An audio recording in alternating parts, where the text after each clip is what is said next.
Chapter 4 A Ghost in the Room. I'm now 38 years old.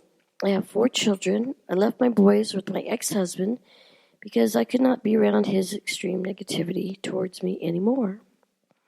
He didn't pay child support for years. My friend Linda would say, deliberately rude with the tude. It is just with him because he couldn't control me anymore. So I finally had to leave Arizona. Dylan, my son, came to live with me for a year.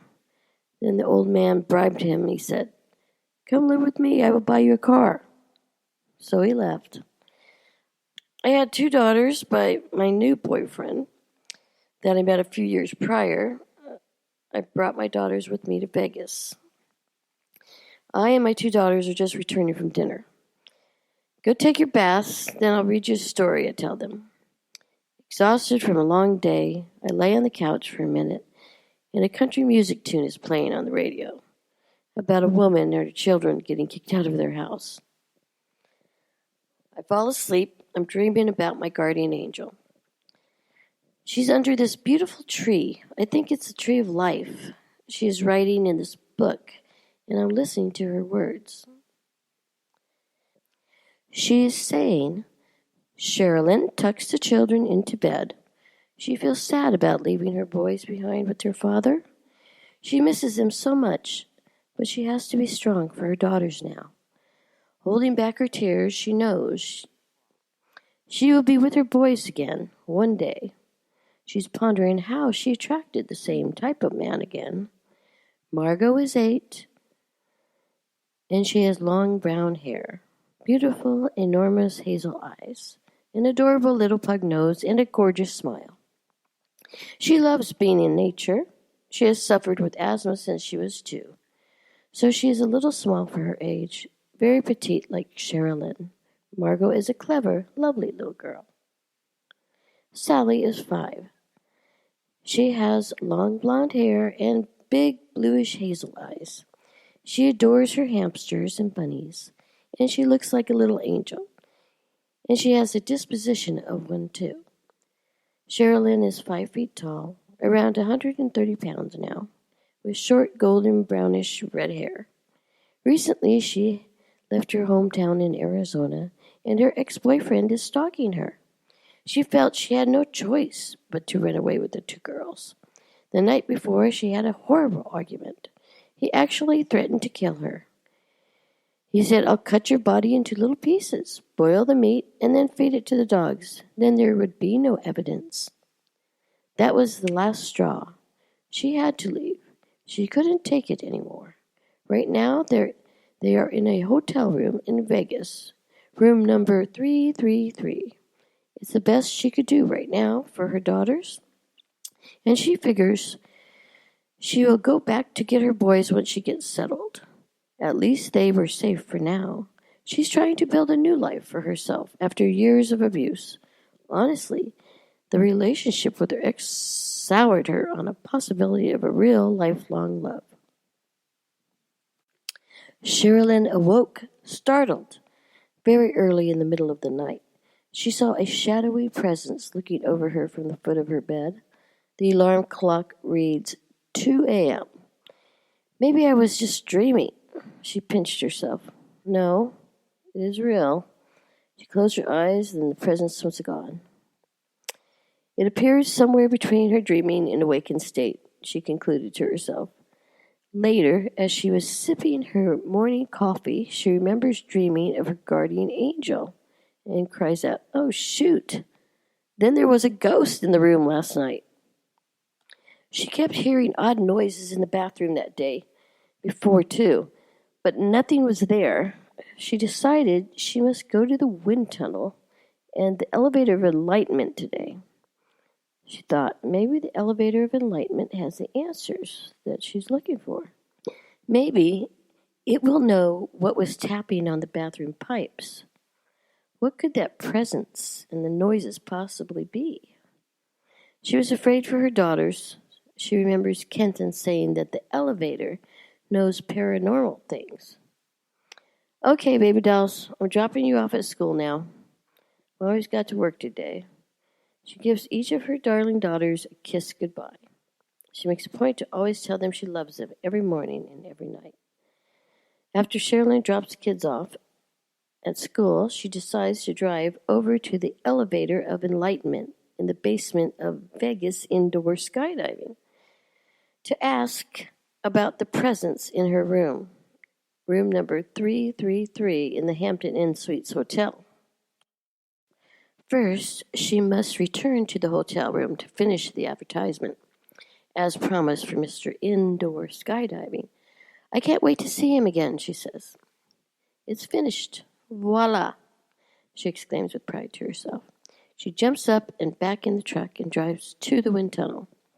As she walks in, the customers who will soon be skydiving indoors gather, watching other people fly on the TV monitor fixed to the wall.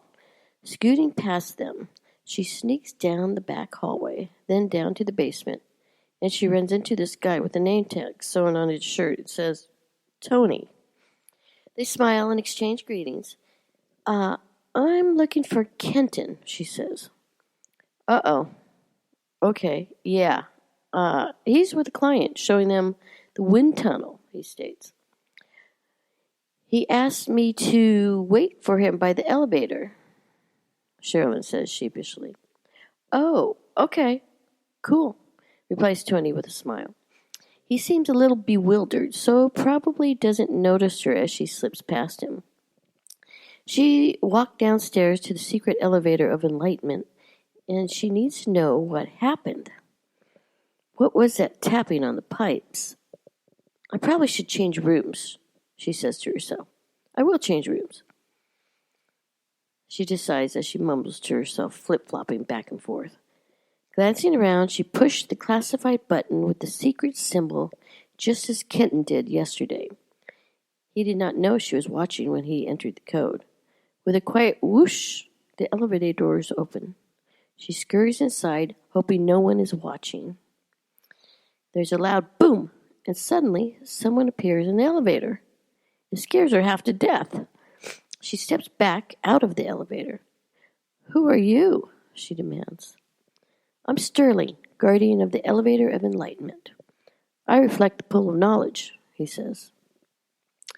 I didn't know there was a guardian of the Elevator of Enlightenment, Sherilyn says with confusion.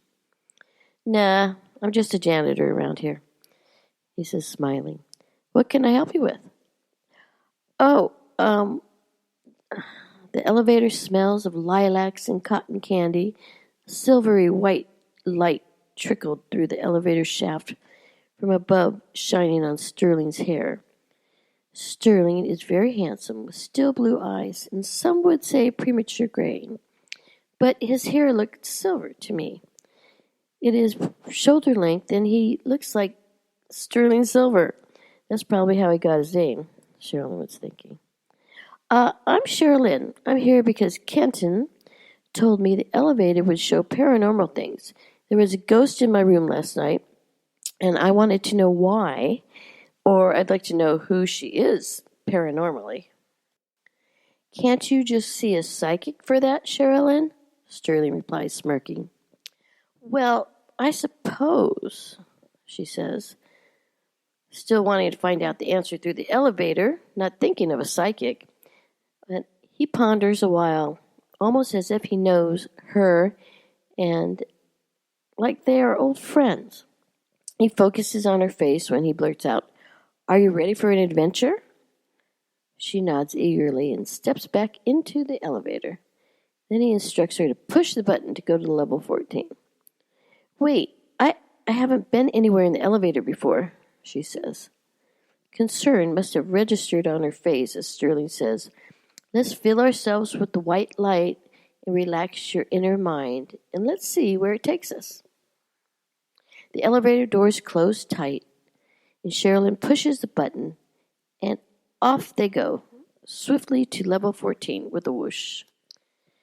Here we are, level 14, Sterling announces. It's called the City of Movement. It's a place of wishes. I guess that's what I need, Sherilyn says. A wish. I wish there wasn't a ghost in my hotel room, she answers. First, let's go to the place you're from. Place 33, Sterling says. Sherilyn presses the button for level 33. Instantaneously, the elevator goes down and the doors open. Sterling looks up and says, as you look out, you'll see that your whole world has changed. We've actually traveled to another dimension. Oh my, Sherilyn cries. This is amazing. We're at level 33, Sterling explains. I'm looking at you through an ultra-expanded window. The elevator door slid open to reveal another door leading to the outside with hundreds of tiny yellow crystals encapsulating the triangle window in the middle of it. The sunlight streamed through it in rays of gold. Then the outside door opened slowly to reveal this amazing outside dimension that we were about to explore. Your spiritual body awaits, Sterling says with grace and love. You can see yourself as you are on this perfect plane. That's cool, Sherilyn smiles, as she looks around and feels the change in frequency. I like looking at you, Sterling says. Your mind is pure and your skin is flawless. You have a creamy chiffon kind of feel. You're as healthy as mother's milk. In a perfect world, you're the embodiment of purity. As we go out, you'll take your proper place inside your spiritual sphere. Take your natural place in there, and then climb within yourself. Okay, Sherilyn figures she'll just go with it. I've taken my natural place, and I'm within myself, Sherilyn shares. It seems so natural. It's like she's done this 100 times before, she kept thinking to herself. You've left the shell you walk around in while in your waking state inside the elevator.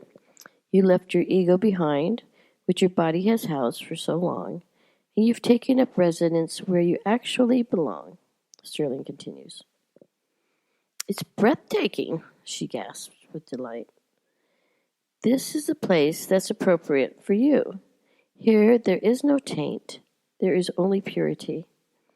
I like to see you as you are instead of who you've become from the life you have lived. You're a beautiful person, and I'll refresh you while you're here. We'll allow you to be who you should be and will be going forward. We've left your tainted body behind, along with your ego back in the elevator.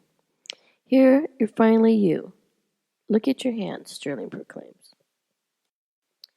I am. It's totally cool. It's like being in another world. It's like I have two separate bodies, Sherilyn says in amazement, while looking at her body on the floor in the elevator. While Sterling is staring into her beautiful blue eyes, he says, You're sweeter than white milk chocolate. The sour smell that followed your aura around is gone. The bitterness you carried in your tongue is gone. The impurity in your blood begging to get out is no longer your reality. This is the real you as nature intended, because there's no interference here. This is how you would have developed if your life progressed along a pure line of thought.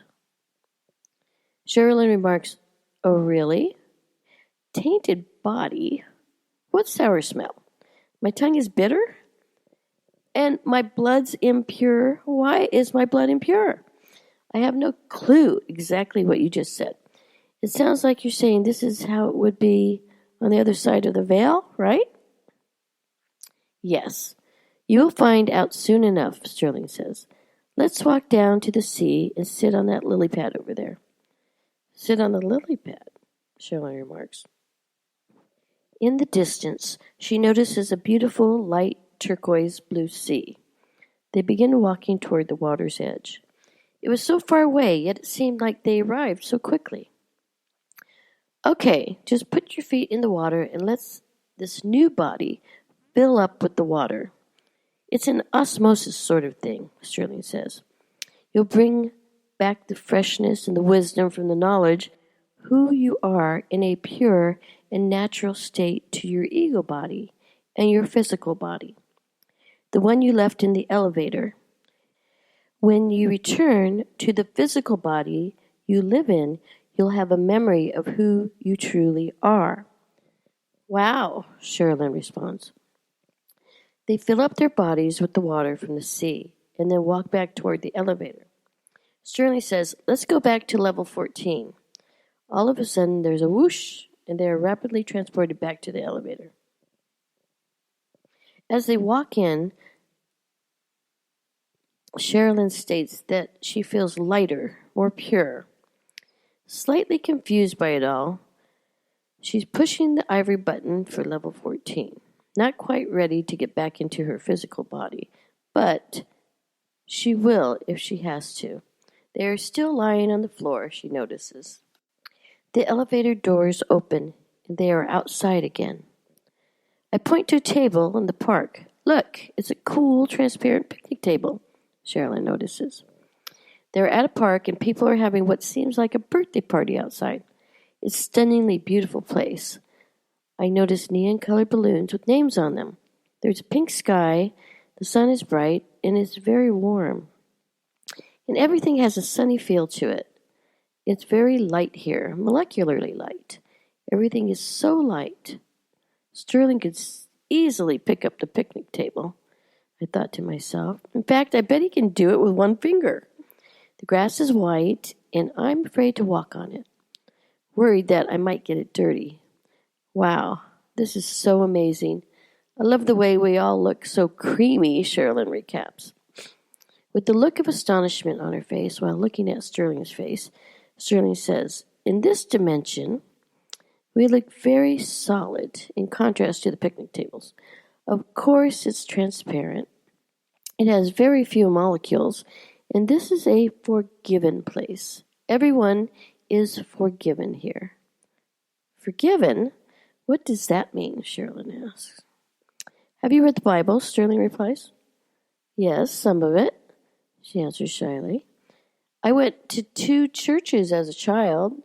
I went 2 or 3 times a week. I love church. I went to church camp too, Sherilyn bellows. Consider the birth of Christ, Mary, and Joseph. What does that story correlate to? He surveys. Maybe Christmas, she replies, looking across the way at a pine tree she could see through. Birth, Sterling blurts out. The birth of what people should be doing now. It speaks to purity and nurturing, also known as forgiven, Sterling explains, gesturing quotation marks with his fingers.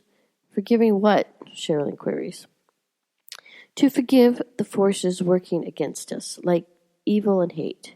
You know, the opposites. Polarization is inevitable. Balancing our lives is key. The world is a blue place, which is why there is the forgiven and the unforgiven. The unforgiven aren't to be trusted, Sterling warns. It's really a good place, though. The earth, Sherilyn adds, with passion.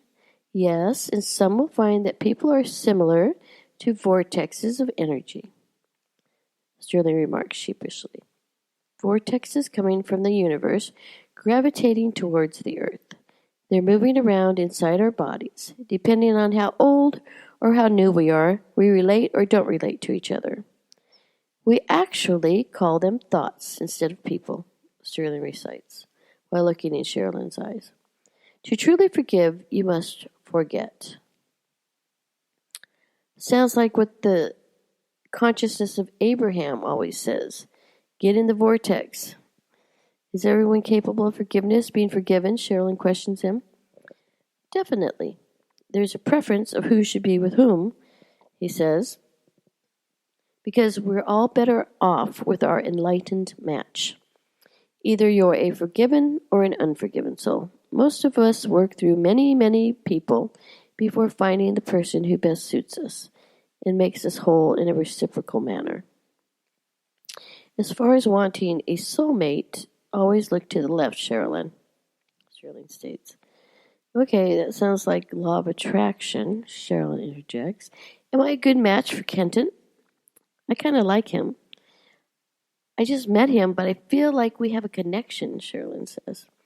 You're a good match for Kenton. He's the kind of guy who understands the value of feminine energy. Kenton's a more progressed male. There aren't many. They're hard to find.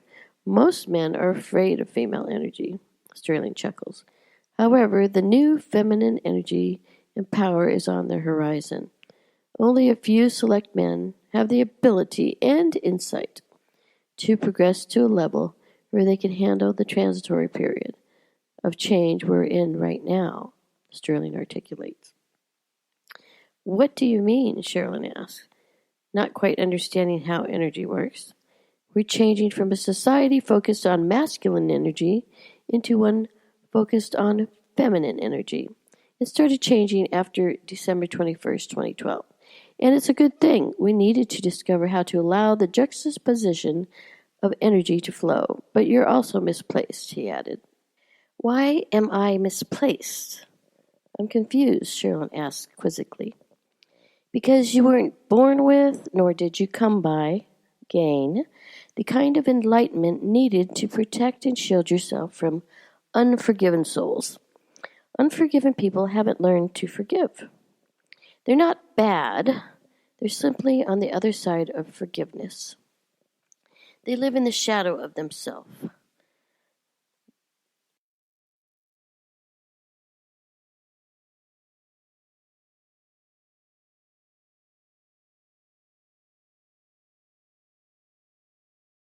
The primary objective of your misplacement is that it was contrived. You're pristine as a being, the begotten daughter of Angie, Sterling says, smiling. What? Contrived? Who is Angie, and how do you know this stuff about me? Sherilyn looks bewildered. Sterling goes on to say, here, in the elevator of enlightenment, all secrets are revealed. You see, there are always two sides, due to polarization. You haven't gone to the other side of the place yet, right? He asked, knowing the real truth. No, remember, this is my first time in the elevator, Sherilyn reminds him. I know you've been there before, Sterling says. You just don't remember. It's somewhat like a rabbit hole. We'll have to go there on a field trip sometime. On the other side of the place, there is a damp, stinky, rotting elevator. You must take that to get there. That's where the unforgiven souls are hanging out. They have to become saturated with negativity before ever shifting to the forgiven side. Most don't know of this elevator. It seems counterintuitive, Sterling states. When they fully saturate themselves with negativity to a degree, they actually transcend and rise above it. How do you do that? Become forgiven, Sherilyn asks. He replies, you get there only by gaining the wisdom of clarity, by forgiving everyone and everything that's ever happened to you, and most of all, forgive yourself. Oh, Sherilyn replies, in a state of confusion. That's almost impossible, looking back on her life.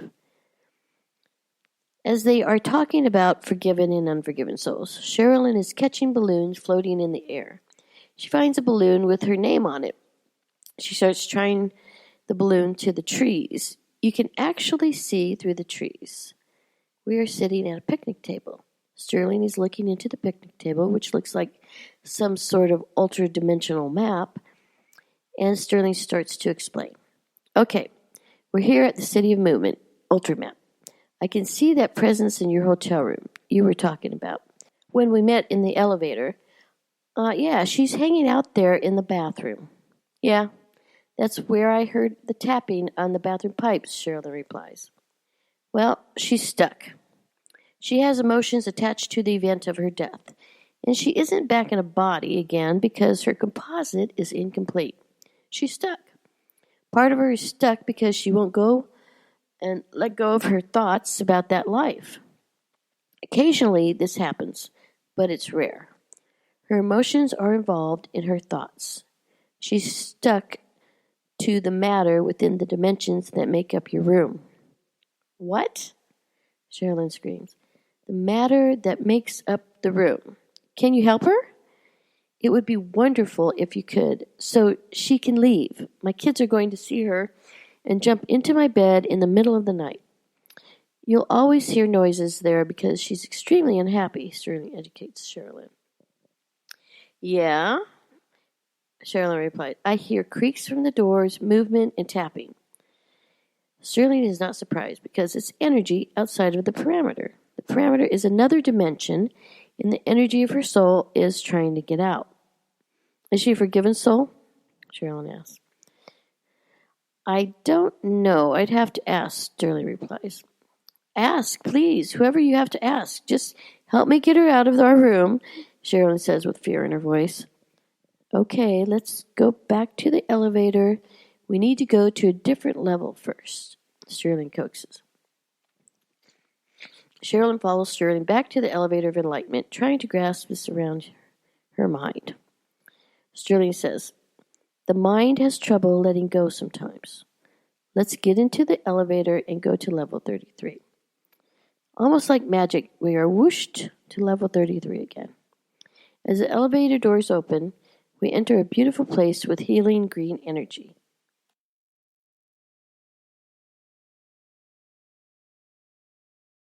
Beautiful, tall trees all seem to be crying like they are alive, like in The Wizard of Oz. We're in the crying place now, Sterling says. We have to go through it to get to the place. Place 33. Why are the trees crying? Sherilyn asks. You must understand the lesson. It's the lesson of the tear. Sherilyn is crying, which makes the trees cry. She took on too much, and now she's confused, he says. Why must I learn that lesson? Sherilyn probes. It's a hard one, I know, declares Sterling.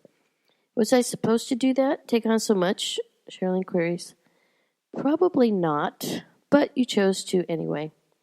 We always have choice. Let's leave the crying place for now. This is a cousin of place 33, says Sterling.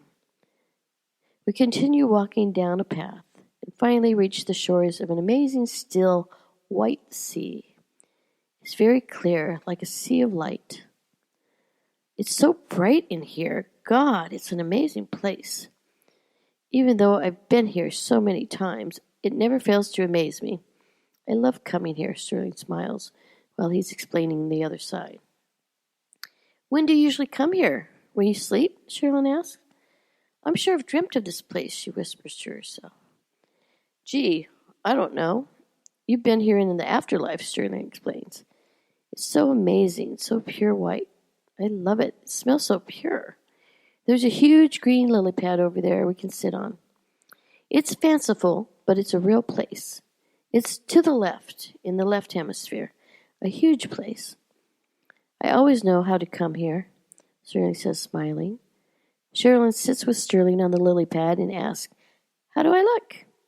Well, you're smiling so big, Sterling says. Sherilyn looks at him with deep warmth and says, I don't know why, but I love you. I love you too, Sterling says.